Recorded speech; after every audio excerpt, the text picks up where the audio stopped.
Hey, I'm back. This is Chandler from Melda Production, and today I want to go over the second part of the MCabinet movable mic thing that I showed before. If you haven't checked out the other video, check that out where I showed you how to do it. But as I said, I'm going to make a template for you, and here it is. This is everything I did in the other video, except this time you don't have to do it yourself. I uploaded this to the online exchange, so you can just go there and download it. It's easy. I also posted on KVR if you prefer to do it that way. Either way, you can get it. I'm not charging you anything for it. It's there. As you can see, it's blank, so there's no profiles in here, but it works just like I showed you by moving this over. You can switch through various ones. It'll interpolate between them, so you can move this all over and change it from different microphone positions if you have all these loaded up. As I said, if you want to load them up, you can just drag and drop them in here. You can click this and find them on your computer and load them, or you can click down here and click Analyze IR and load them in there. Whatever way you want to do it, you can do it here and drag and drop by clicking on each different box. Whatever you want to do is fine. From there, you can load in your IRs yourself. It makes it somewhat easy, I think. Hopefully this makes it easy for you. From here, we'll have lots of different microphones. For example, I'll show you some ones I did just for test. Have this one here, I'll let you hear it.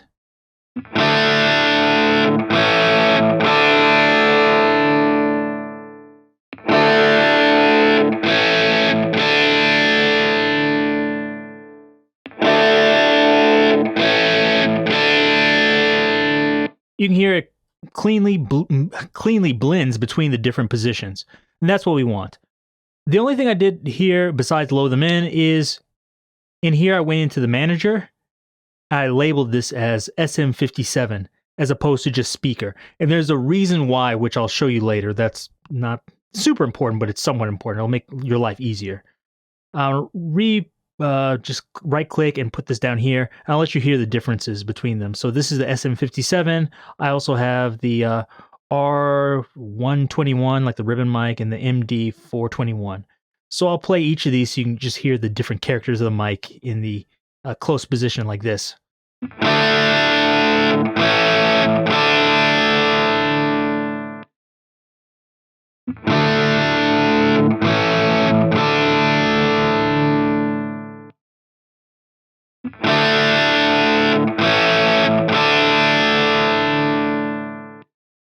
So you can hear it. The R121 is really dark. The MD421 is kind of bright. It's a little bit brighter than the SM57, but SM57 has a little bit more mid-push. Now, the great thing about this is we have different mics and we can choose the one we like and move it around. But the greatest thing would be to actually blend these together, right? So I'm going to show you how to do that.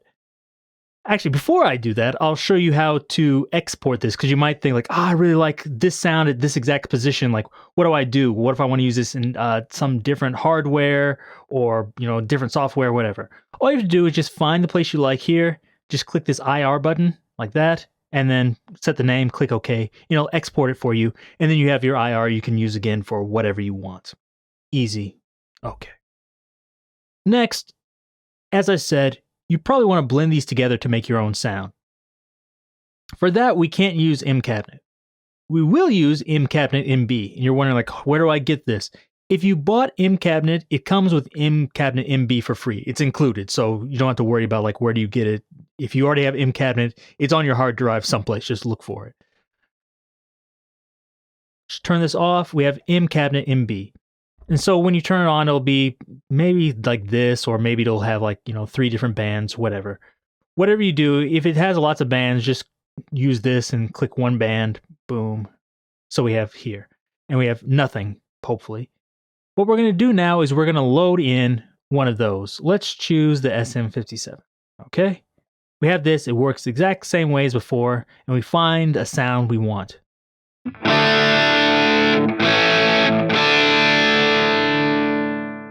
Let's say we like it in that position. Everything's okay.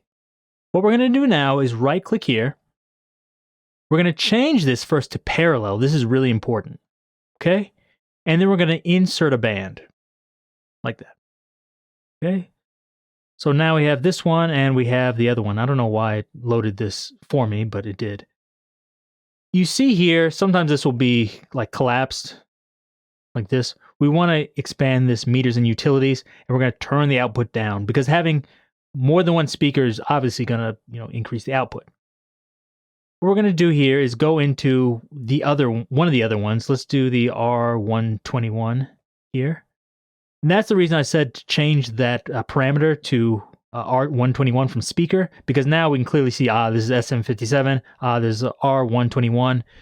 That's really useful. If you wanted to actually make it into a device and put like a GUI on there, that's even better, but I was lazy and I'm not good at graphics, so I didn't do that.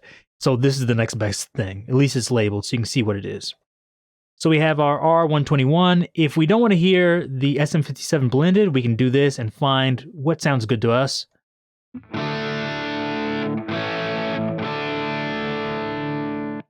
Okay, so now we have kind of our dark one and our bright one here.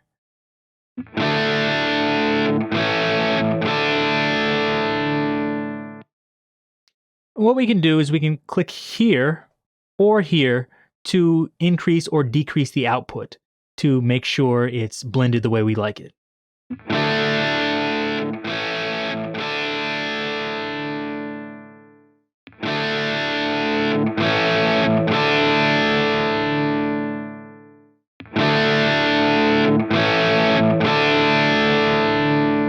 I kind of like that. It's a little bit thicker.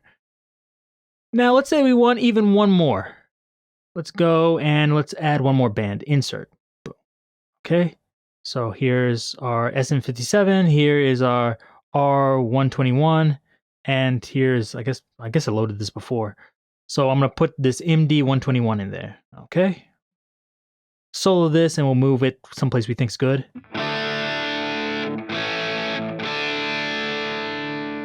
I'll leave it there. I want something kind of bright. Okay. Now we'll listen to it and blend this, and hopefully this sounds good with these three blended. I might have turned the output down.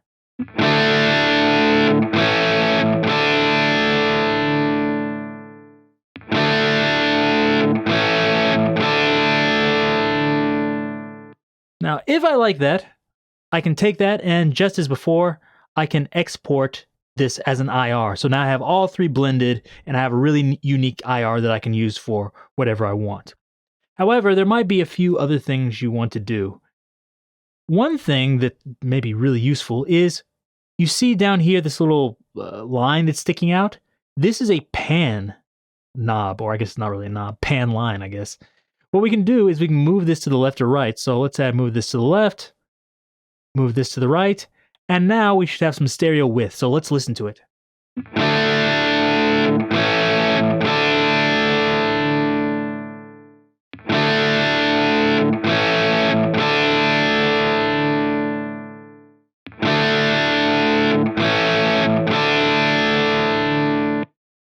You see we give it a little bit of stereo. The more differences you have, the more stereo width you'll actually have, but that's something you can do. And of course you can go here and balance it out if one seems to be louder than the other, but in this case it seems to be somewhat well balanced, I guess. Listen to it one more time.